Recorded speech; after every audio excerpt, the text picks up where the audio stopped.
Erasmo Alfredo Rodríguez es un hidrólogo Félix de la Universidad Nacional que nos atiende a esta hora para el tema de hoy.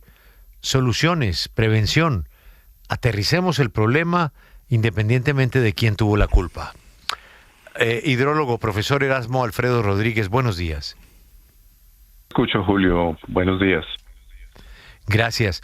Algunas voces han dicho esta mañana que Colombia tiene que comenzar a organizar sus ríos, a organizar el agua. Por supuesto, hay unos temas de dragado y ahorita hay una emergencia de lo que se va a encontrar cuando baje el agua, que es la destrucción y la reconstrucción. Pero vamos a la pregunta para un hidrólogo. ¿Están muy desordenados los ríos hoy en Colombia, profesor? Gracias, Julio, por la invitación y a Claudia Camila. Yo diría que sí. O sea, el tema de las inundaciones recientes se lo hemos achacado fundamentalmente al efecto de las lluvias. Pero se nos olvida decir que hace un año estábamos enfrentando todo lo contrario aquí, precisamente en la ciudad de Bogotá. Teníamos una sequía severa que detonó el racionamiento. Entonces Colombia se mueve entre esos dos escenarios, uno de muchas lluvias y otro de pocas lluvias. Y de una parte no hemos aprendido a gestionar el agua o el ordenamiento territorial de una forma, digamos, que atienda a esa variabilidad.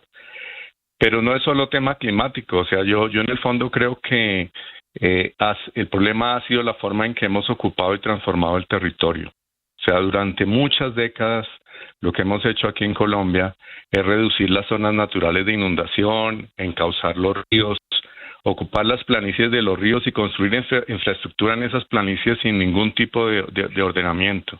Entonces, evidentemente, cuando llegan esos eventos extremos, como las lluvias que ocurrieron por el frente frío la semana pasada, pues evidentemente no hay cómo manejar esos grandes volúmenes de agua, y lo que sucede es que simplemente el agua reclama esos espacios que fueron ocupados por nosotros. Entonces, yo diría que sí hemos fallado en hacer un mejor ordenamiento del territorio y sobre todo, digamos, en entender cuáles son los momentos de extremos, llámese inundaciones o de sequías que gobiernan, digamos, el tema del agua aquí en nuestro país.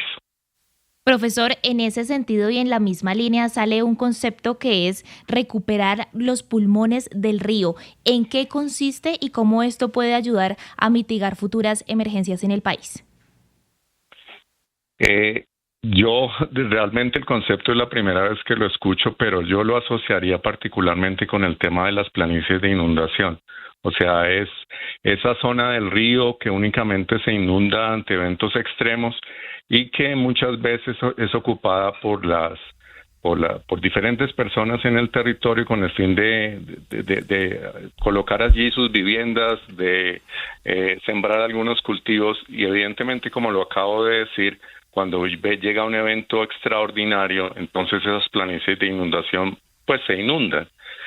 El otro tema es la ronda hídrica, o sea, no hemos respetado las rondas hídricas de los ríos en nuestro país. O sea, eso hace que si bien es cierto, hay años en los cuales no tenemos, digamos, agua en cantidades extraordinarias, hay otros como este en el cual tenemos mucha agua y evidentemente el río lo que hace es ocupar esas zonas que usted llama pulmones, que lo que van a intentar hacer es amortiguar, digamos, todos esos volúmenes de agua por efecto de eventos extraordinarios. Lo otro que hemos discutido esta mañana es qué tanto se puede avisar antes, porque se dice en Estados Unidos, por ejemplo, los servicios meteorológicos en Estados Unidos son excepcionales y un frente frío se anuncia con una semana o incluso más de anticipación.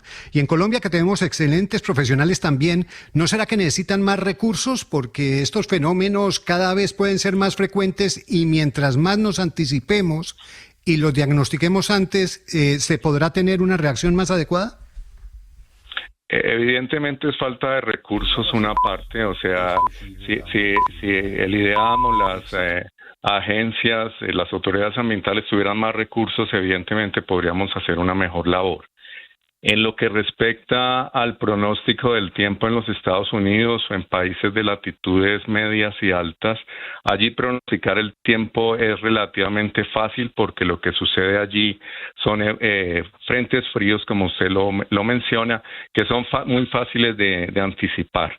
Aquí lo que sucede en nuestro país es un collage de múltiples fenómenos macroclimáticos. El Niño es uno de muchos, pero hay otros que se mezclan unos con otros y por eso, digamos, el vapor de agua que está en la atmósfera sobre Colombia solo dura más o menos del orden de 9 días. Entonces, pronosticar más allá de 9 días con certeza es bastante complicado. Entonces, los profesionales y especialistas que trabajan en pronóstico pues intentan hacer lo mejor que se puede con los recursos que se tienen. Sin embargo, una limitación es que esos pronósticos están mayoritariamente en la escala nacional. Hay que, de algún modo, aterrizarlos a escalas mucho más locales, por una parte, pero por otra parte hay que conectar esos pronósticos con las operaciones que hacen de los embalses, por ejemplo. Entonces, allí si hubiera esa conexión, pues posiblemente se hubiera podido anticipar mejor este evento.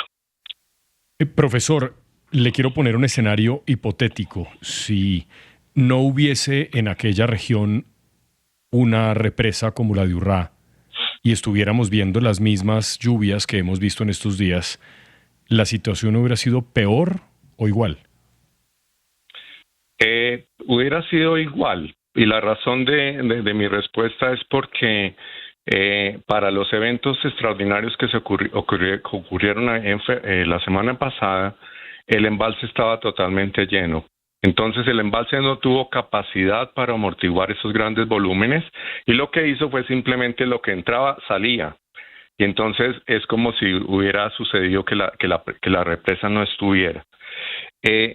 Ahí hay que añadir que, digamos, los embalses de generación hidroeléctrica pues se diseñan y se construyen con un solo propósito, que es generación.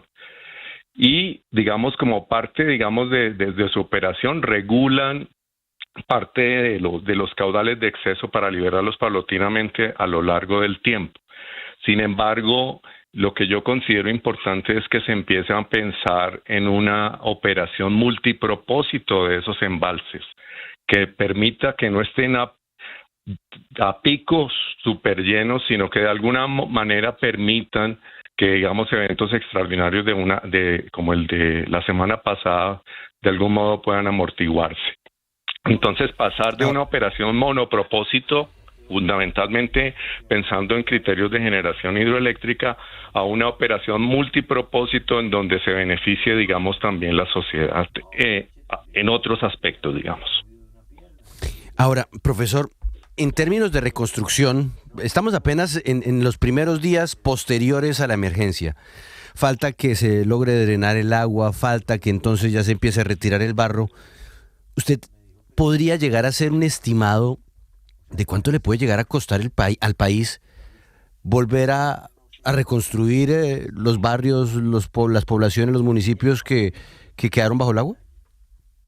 Difícil de hacer esa estimación yo lo que diría es, bueno, evidentemente desinundar la zona urbana pues va a ser relativamente más fácil que el área rural. O sea, desinundar la zona urbana implica limpiar los drenajes, conducir el agua y de pronto hacer algunos bombeos. Entonces uno esperaría que en el transcurso de 3 o 4 días se desinundaran las poblaciones en Córdoba.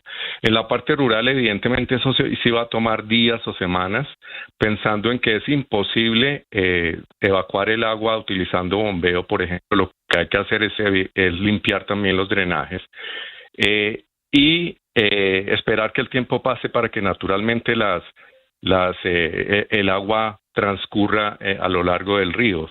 Eso sería una cosa. Lo otro por decir es que la reconstrucción, evidentemente, yo creo que esta es una oportunidad para pensar la reconstrucción. O sea, yo creo que el enfoque no puede ser volver a construir exactamente lo que había antes en los mismos lugares. O sea, es una oportunidad para reconstruir mejor. O sea, hay que reubicar las viviendas en zonas de alto riesgo, hay que rediseñar los drenajes, hay que fortalecer los sistemas de alerta temprana. hay que mejorar la coordinación entre autoridades ambientales, de gestión de riesgo y de planeación territorial sin duda. Y hay que complementar, digamos, esa infraestructura gris, dura, en concreto, con soluciones basadas en la naturaleza que permitan, digamos, amortiguar esas crecientes que no van a ser las últimas, indudablemente. Con el tema del cambio climático y la variabilidad climática, sabemos que esos eventos extremos van a ser cada día más comunes. Entonces hay que prepararnos un poco para eso, construyendo infraestructura sostenible y sensible al cambio climático. Claro, es que profesor Erasmo, para allá va mi pregunta, porque justamente esto pareciera que no es casualidad y que aquí hay unos grandes problemas que son estructurales y que vienen desde la concepción misma de las ciudades en los planes de ordenamiento territorial, donde tal vez no se tiene en cuenta eso, la naturaleza, y esta también tendría que ser una oportunidad para hacer esas correcciones, teniendo en cuenta que zonas que hoy están en emergencia no es la primera vez que están viviendo una situación crítica como esta, y puede ser también consecuencia de que las ciudades no han sido bien planeadas ni bien construidas. De acuerdo, y ahí yo comentaría que cuando se maneja una cuenca hidrográfica, que es el área de estudio que nosotros los hidrólogos manejamos, sobre esa cuenca hidrográfica se hacen unos planes de manejo y ordenamiento de cuencas que son de nivel superior que los planes de ordenamiento territorial de los municipios. Sin embargo, ahí existe un problema también porque no existe un diálogo, digamos, entre ese PONCA, el Plan de Ordenamiento y Manejo de la Cuenca, y el POT. Entonces, es necesario que en nuestro país, de algún modo, logremos articular esos instrumentos de ordenamiento para que este tipo de situaciones, ojalá en el futuro, disminuyan y en el largo plazo no vuelvan a presentarse. Pues profesor Erasmo Rodríguez, hidrólogo de la Universidad Nacional, ha sido muy valioso escucharlo, le agradecemos por su tiempo, le deseamos también un feliz resto de día. Muchas gracias por la invitación, hasta luego.